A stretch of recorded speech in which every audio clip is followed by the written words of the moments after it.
What's up, everybody? Welcome to Podcast Now. I'm Alex, and here we are again to talk about Marathon. There's been quite a few stories over the weekend and now into Monday that I want to go over for this game. And look, it's a split game. It's a game that is going to need to do a lot in order to be successful. That's something we're going to talk about in this video. But pretty much everything is stacked against it. I really don't see how you come at this game with a super positive atmosphere. Of course, as I've said before, look, I mean, if you're going to get the game, you're going to get it. I'm not here to tell you what to do with your money. I've said before, it's not really the type of game for me. I feel I can be won over. I kind of want to be won over, but at the same time, again, you look at these stories, you look at the reception and just some of the stuff going on from the art theft situation, but this stuff is pretty severe, as well. So I kind of want to start with today's big thing, and I think this is piggybacking off of Paul Tassie's article, which is titled "New Marathon Info,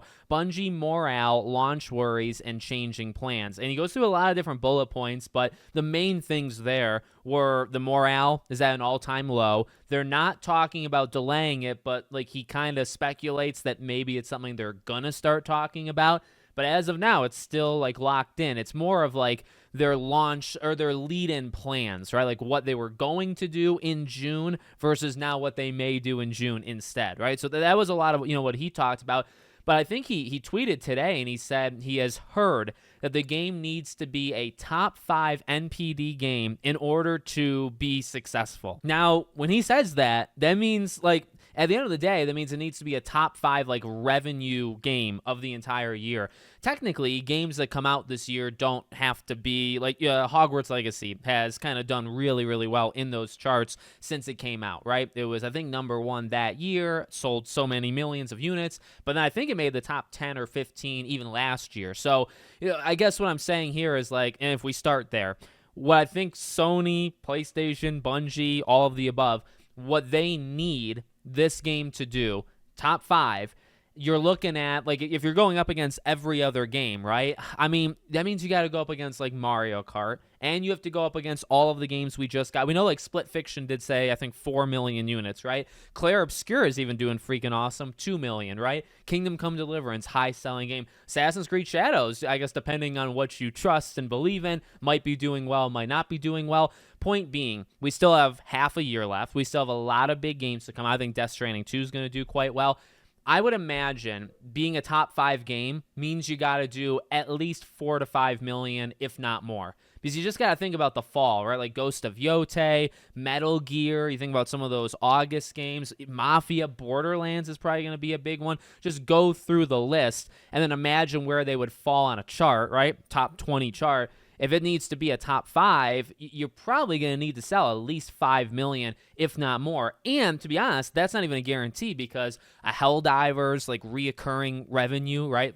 Every day people are spending money. That kind of stuff can catapult a game high. But I just imagine in terms of units sold, the game is going to need several million. And then, of course, it's going to need people to do the microtransactions and all the in-game store type stuff in order to make it successful. So, that's the lead-in. I'm sorry that took so long, but in terms of my analysis, actually, it could be quite quick. There's no way. There's absolutely no way. I highly doubt this will be a Concord, and I think I've said that before, to give the game the benefit of the doubt, or at least to play devil's advocate, whatever you want to say. I don't think this is a game that gets pulled 2 weeks later and, is completely removed from existence. Thanos snapped. I don't think that's going to happen. I think this game has an okay shot of carving out its own niche and having a dedicated group that plays this game. The issue is that's not going to make this game successful, right? I think they need this game, as we just said, to do that. Not get a couple tens of thousands of people playing it every day. That's a solid game.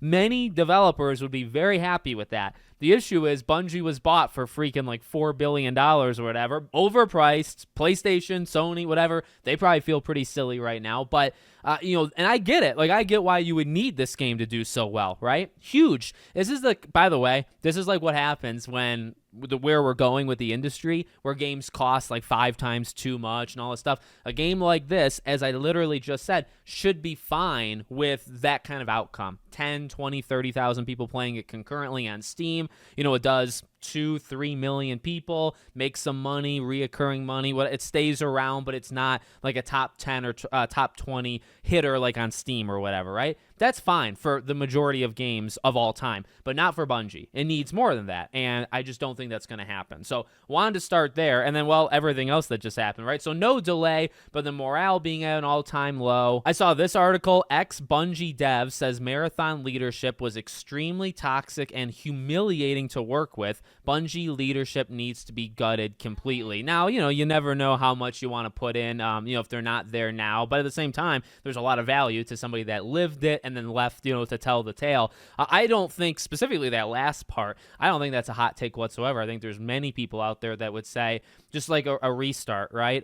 You had, if you remember, like the behind the scenes, even with Bungie, like when PlayStation or Sony bought them, it was like, okay, we're going to kind of leave you alone. And then over like that first year was like, well, that board is really going to be transferred over to PlayStation and Sony, right? It's not really going to be Bungie leadership making decisions anymore. Now it's going to be them. And now we kind of see why. May I just throw in, by the way, though, that this is the studio that PlayStation and Jim Ryan appointed as like their go-to, that they're supposed to go around and tell all these live service developers of Sony what to do, right? These are probably the people that got The Last of Us 2 factions canceled. Now, I'm not saying that would have worked, but I actually think it would have worked, short term at least. These people might have even gotten that Spider-Man live service game canceled. So just kind of wanted to throw it in there that, you have people saying that, the leadership should be destroyed and reset. These are the people that made a lot of other decisions for PlayStation out of their like jurisdiction. But it's not ideal. I mean, like you can see it, and I feel bad. I mean, and I try to say this, I try to like make myself aware or remind myself, make other people aware. There's a lot of people. I think about like Ubisoft, honestly, as a good example. Like so many people are very aggressive towards Ubisoft, which is fine. But there's so many people that work at Ubisoft that go in, clock in, right? Put in the 9 to 5, probably longer than that. Put in the freaking grind, are kind of like smothered, right? They're not really given a chance to kind of break free, and they do the work, and they're hardworking people. So, when I talk about a game like this, I don't know, I feel like some people take it way out of context. Again, like I want the game to do well. The art thing really is an upsetting situation. You got to make that right somehow, but like I don't want the game to fail. There's also a lot of people that work on the game, and that's kind of a reason why the game, there's so much going into it, is because there's all these people working on it. But I just don't know how this turns around. Not only was it a game that seemed to just not be anything, like maybe it's not even going to be bad. And I said that about Concord. Like I think Marathon will be a better game than Concord, and I didn't even think Concord was a like terrible game. That was a fine game that was oversaturated to hell. So I feel like Marathon, just at its core, is not good enough. Is not that like this is a pioneer, right? This is like the leader. That's not here. And then you have all this other stuff. That art thing I really think is going to hurt it. And then everything else, that's going on right now. Like, I don't know, Destiny's always kind of gotten, backlash from the community. Even the last couple of years, it's been pretty rough. I don't see this going well. Like, I really, really don't. And I'm almost more interested in like what happens after, because like PlayStation probably needs to step in at some point.